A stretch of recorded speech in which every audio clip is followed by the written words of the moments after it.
things was, yes, we want a pretty campground and everything of that aspect, but there has to be water. Water source was the number one priority after kind of, okay, yes, we're going to build a campground, we're going to do this, this, and this, but it has to have water. If there's no water, it does not work as a campground. Visitors will already be carrying lots of heavy loads out to this campground, and water is one of the most heavy resources you will carry when backpacking. And so by having a reliable water source on the way to this campground, that's what we wanted to have. That's what all of our campgrounds aspire to have, but it doesn't always happen. For example, Dinky Line Campground is notorious for unreliable water. And so we always have to tell visitors when they're coming out there, especially in the drier periods, you're gonna have to carry a lot of extra water for your stay out there. So when we were surveying out in this area, we were at first looking closer to actual Meadowcreek, which is a little bit under half a mile from here up on the trail. And we actually saw on the topographic map, we saw this drainage line right here of this branch of Meadowcreek. And we were out here maybe in September of 2023 walking around, and it still had water running in it. And that's a very good sign for water reliability, especially out here on the plateau where a lot of that water goes underground or dries up for most of the year until it gets down to the ideal conditions in winter. And so when we were out here, this was one of the areas that we targeted. We said, okay, we have to have visitors pass through this spot so they can collect water and also access the campground. Because we really wanted the campground to be very close to Meadowcreek Burn Unit, but we wanted to have this water source as well. So Aaron used his engineering background to design us this bridge and put this together for us. He put together the materials list. The Friends group purchased the materials, and we set to work on building this. We hauled the bags of concrete out. It has footers, and we built this over about a week.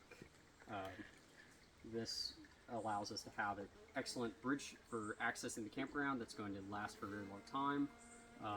In particular, this bridge was funded with the Carl Dupree Memorial Funds. Carl Dupree unfortunately lost his life near the park back in 2023, and so this was built using funds from his memorial campaign. And so this is a bridge that is dedicated in memory of him and his love of the outdoors, and we hope to see this bridge stay here for a very long time as a result. One of the things that we also wanted to make sure was that our backpackers had an adequate way to refill their water filters. So we purposely moved around some rock and resurfaced a section of the bank so that visitors would have an easy way to get down to the water, refill at it, and then continue on their way. Aaron, is there anything else you want to add to about this in regards to the Carl Dupree Fund? No, not really. It was just a fun that he was hiking close to the park with one of his good friends, Richard Savage, who the park is named after his family. He just unfortunately slipped and fell off a bluff. And then Richard and Carl's wife, the way I remember is that they contacted the Friends group to set up a memorial fund for Carl. So the Friends have been holding that money for a few years.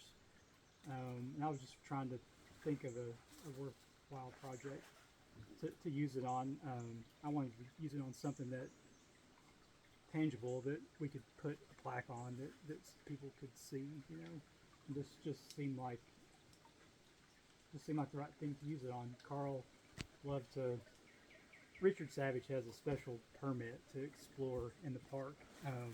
More so than other people. So, and Carl used to hike with him and bushwhack through the backcountry. So, I know that he would, and I've met him several times. I know that he would really like and appreciate this place. So that's why I picked to use the money for this. Nice. All right. So if you guys will follow me, we're going to